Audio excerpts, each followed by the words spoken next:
Bienvenidas y bienvenidos, gracias por estar en este programa en esta noche y gracias a nuestro invitado Wilber Torre, que es un muy importante periodista mexicano, escritor y periodista mexicano, que está presentando un libro que por muchas razones hay que atender. Se llama Narcolix. Es un libro que registra, como dice el subtítulo, la alianza México-Estados Unidos en la guerra contra el crimen organizado, con un prólogo de Yuri Herrera, de la editorial Grijalbo, y que está circulando en estos días en México. Gracias, Wilber, por estar aquí. Muchas gracias a ti, Carmen, un gusto. Bienvenido, gracias por estar aquí. Bueno, tú colocas el tema de el combate al crimen organizado como algo que no puede entenderse si no es en la alianza México-Estados Unidos. Lo que en México ha sucedido en los últimos años en materia de combate al crimen organizado es mucho y muy grave, por muchas razones. Así es. ¿Por qué no nos cuentas de qué va esta investigación? Mira, Carmen, yo tengo 10 años viviendo en Estados Unidos y durante este tiempo me han llamado mucho la atención los procesos internos, ¿no?, de la burocracia y del Estado norteamericano. Y en este sentido me preguntaba yo hace 2 o 3 años qué había detrás de la fachada de la iniciativa Mérida, que como tú sabes ha sido una estrategia que construyeron ambos gobiernos a semejanza del Plan Colombia para enfrentar el narcotráfico.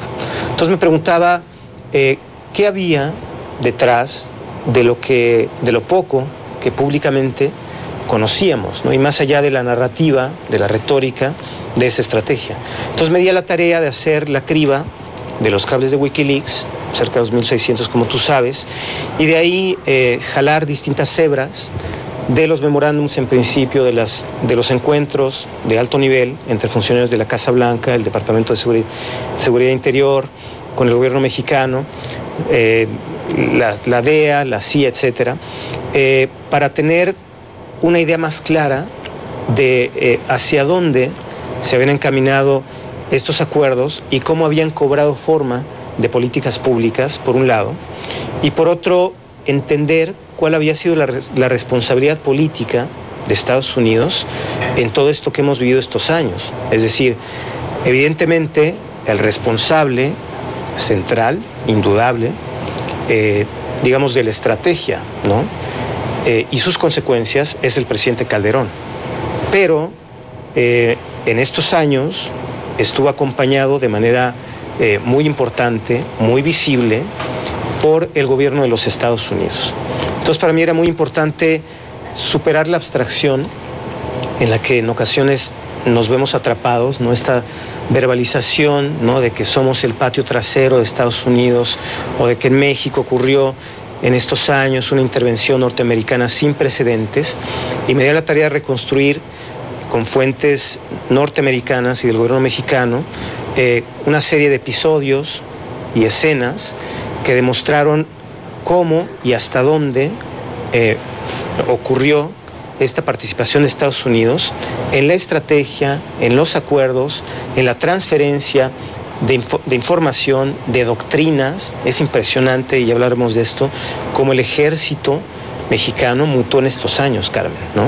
A partir de doctrinas, claro, a partir de doctrinas militares estadounidenses que llegaron, ¿no?, que derivaron de esta alianza histórica entre México y Estados Unidos, y de esta cooperación muy significativa entre dos instituciones que no habían cooperado en el paso de las décadas como resultado del nacionalismo revolucionario del PRI, ¿no?, que es, por un lado, el ejército, que siempre se había mantenido reservado y renuente a cooperar con el Pentágono, y por otro lado las instituciones norteamericanas, marcadamente el Pentágono, que en estos años entrenaron a cientos de oficiales del ejército mexicano, ¿no?, trabajaron en el diseño de operaciones conjuntas, ¿no?, transfirieron tácticas, tecnologías, estrategias de las últimas guerras en Estados Unidos, Afganistán e Irak, a la guerra mexicana. Entonces quería yo mostrar, con todo este apretado resumen que te he mencionado de hechos comprobables, cuál ha sido la responsabilidad política de Estados Unidos. ¿Qué tipo de episodios, qué tipo de hallazgos existen que están publicados en tu libro que nos puedan precisamente mostrar lo que estás tú diciendo, la enorme responsabilidad de los Estados Unidos en función de lo que el gobierno mexicano convino a hacer con ellos. Claro. Mira, dividiría en dos partes, segmentos la respuesta. La primera, evidentemente política, ¿no? Es decir, cuando hablo de la responsabilidad de Estados Unidos, me refiero a cómo Estados Unidos decidió acompañar, arropar la decisión del presidente Calderón y formar parte de ella. Y ahí hay, en el primer capítulo está, creo que detallado, este encuentro que sostiene el presidente electo, ni siquiera se había tomado posesión, el presidente Calderón y el presidente George W. Bush, un día de noviembre de 2006, se reúnen en el despacho Oval. Y entonces el presidente Calderón le dice que él está decidido a hacer lo que ningún presidente en la historia de este país había hecho. No lo hicieron los presidentes surgidos del PRI y no lo hizo Fox, a quien Calderón nunca consideró un panista, pero surgió al final de este partido. Le dice, voy a enfrentar con toda decisión al narcotráfico y a los intereses políticos, gobernadores, alcaldes y otras autoridades que han solapado y que han formado parte del negocio y de este fenómeno. Entonces le dice, pero yo no puedo solo, I need you on board. Recita la famosa frase de Winston Churchill, Calderón, y le dice, estoy dispuesto a poner esta cuota de sangre, sudor y lágrimas con tal de atender, ¿no?, enfrentar este fenómeno.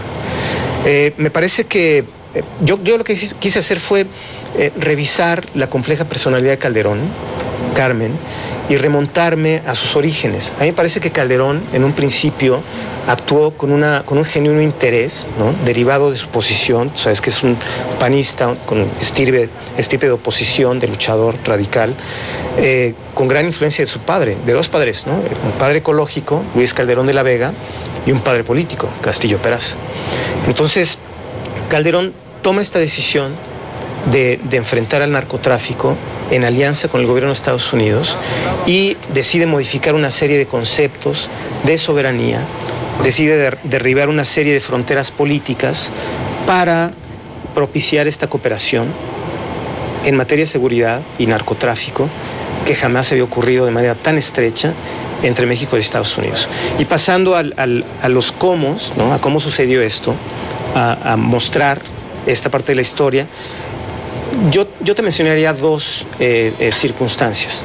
La primera es, uno se pregunta, bueno, sabemos que la CIA, ¿no?, y que la DEA han operado durante décadas en México. Buendía lo registró hace 30 años o 35 años, ¿no? Y después se han documentado en la prensa, ¿no?, datos específicos sobre el número de agentes y cómo operaban. Aquí lo interesante es cómo Calderón decide, derribando estas fronteras políticas, abrir una serie de ventanas inéditas, de actividades inéditas de las agencias norteamericanas. Entonces, por ejemplo, el número de agentes de la DEA entiendo que no se incrementó de manera sustantiva en estos años. No así la profundidad y la manera en la que la DEA operó casi sin restricciones en México. Cuando el embajador Tony Garza estaba revisando la época previa a la elección presidencial de 2006, él envió un memorándum que viene aquí, a Washington, diciendo que durante el régimen de Fox habían logrado avances sustantivos en cooperación de seguridad y que no iban a permitir ningún retroceso. Pero que había algunas joyas, ¿no?, que ellos necesitaban conseguir, que no habían conseguido ni con el PRI ni con Fox. ¿Cuáles? Obtener permiso del nuevo gobierno para que la DEA realizara operaciones controladas de lavado de dinero y de cocaína, de droga, en México. Y entonces se abren una serie de ventanas, como ya te dije, que le permiten a la DEA traficar millones de dólares en México con dinero procedente del narcotráfico y toneladas de cocaína. Entonces entran en juego una serie de protagonistas muy oscuros, como los informantes confidenciales, por ejemplo, ¿no?, que no son otra cosa que narcotraficantes, criminales, ¿no?, muy peligrosos obviamente, con los que la DEA establece acuerdos para que a cambio de inmunidad, ¿no?, le aporten información sobre cárteles del narcotráfico y líderes del narcotráfico. Es lo que pasó con este acuerdo entre la DEA, que tú recordarás, y el cártel de Sinaloa, ¿no? Humberto Loya. Era un caso, bueno, conocido. Lo que yo hice fue meterme a las entrañas del caso, ¿no? Excarbar para saber cómo había operado la DEA, ¿no?, qué acuerdos había tejido con Loya, ¿no?, y hasta dónde habían llegado. Y bueno, y ahí hay un recuento apretado de casos similares, ¿no? En Estados Unidos, de informantes. Está el caso, por ejemplo, de Lalo, que es un policía federal mexicano, contratado por las agencias norteamericanas para filtrar información del cártel de Juárez, que termina asesinando personas, casi 14 personas, con la anuencia de la DEA. Déjame, Wilber Torre, hacer una pausa y regresamos en esta conversación. En el caso del señor Humberto Loya, como mencionas, bueno, vamos a ver qué termina de suceder, porque el tema está ahora en un proceso judicial. Así es. Como detuvieron al hijo del Mayo Zambada, y hay un juicio abierto en los Estados Unidos donde esta historia ahora está en territorio judicial allá, y están pues exhibiéndose cosas en una medida muy grave para el gobierno estadounidense, precisamente en una pretendida alianza de información con un cártel en México, que, bueno, es parte de lo que estás narrando acá. Sí, vamos a una pausa y regresamos en esta conversación con Wilber Torre.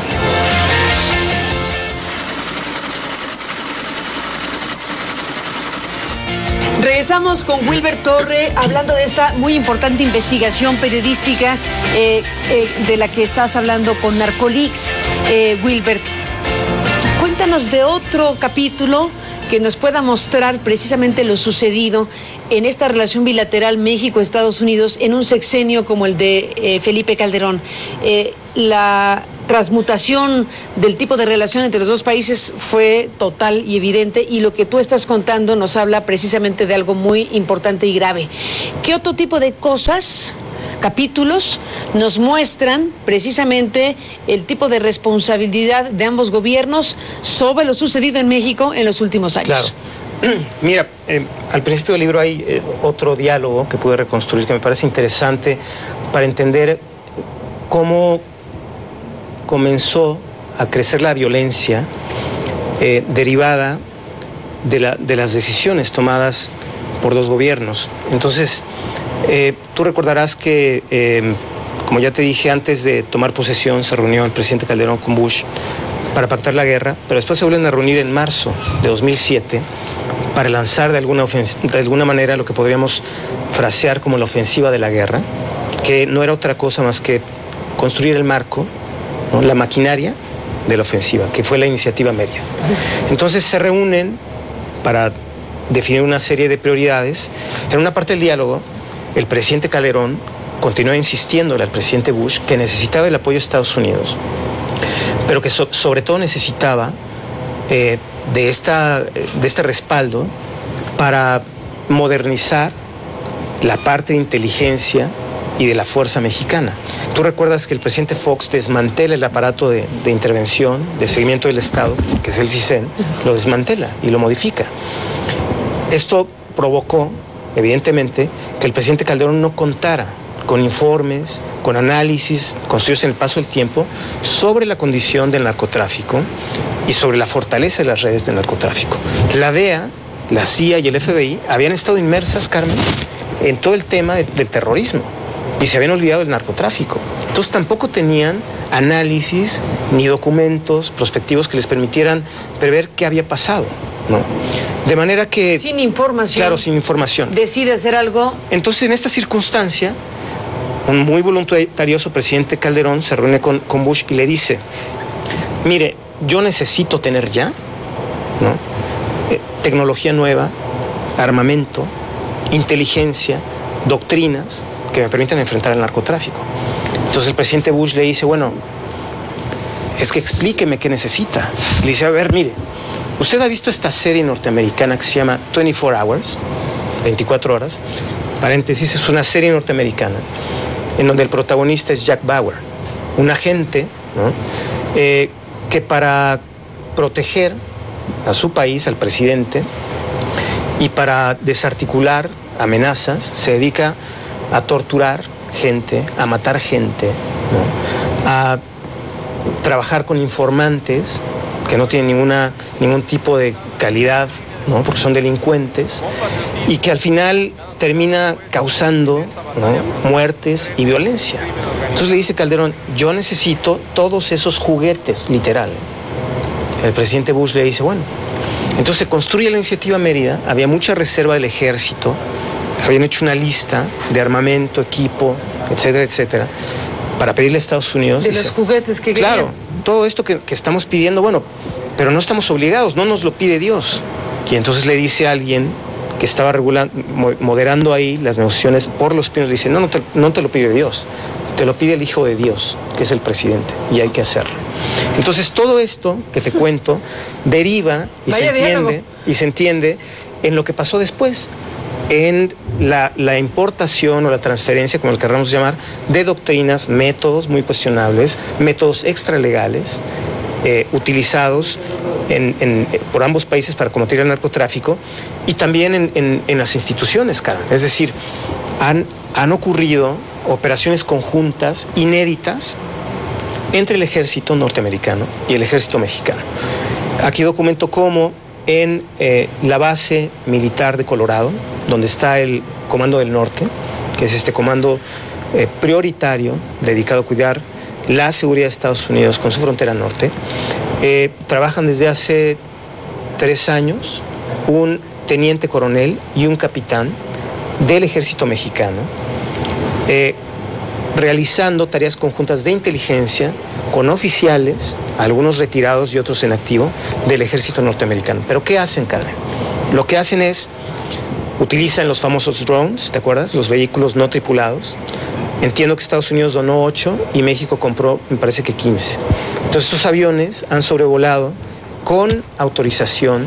Es relevante esta parte porque, como te dije hace un momento, el presidente Calderón decidió modificar enunciados y preceptos de soberanía, ¿no? Entonces, gracias a esta modificación de preceptos, comenzaron a sobrevolar aviones norteamericanos en cielo mexicano.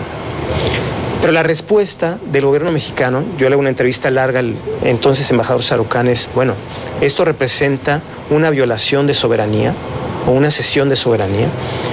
Y él dice, bueno, no, porque una cosa es que un país, Estados Unidos, incursiona en México sin autorización, y una cosa muy distinta es que el Estado mexicano, a petición de parte, le pide a Estados Unidos aportar todos estos recursos, bueno, y de la mano con ellos operarlos. Pero desde luego, dado que hubo una conveniencia explícita de los dos gobiernos a instrumentarla conjuntamente, corresponde también al propio gobierno estadounidense hacerse cargo de una parte de esta historia. Claro. Después de la pausa, Wilber, te regresamos en esta conversación.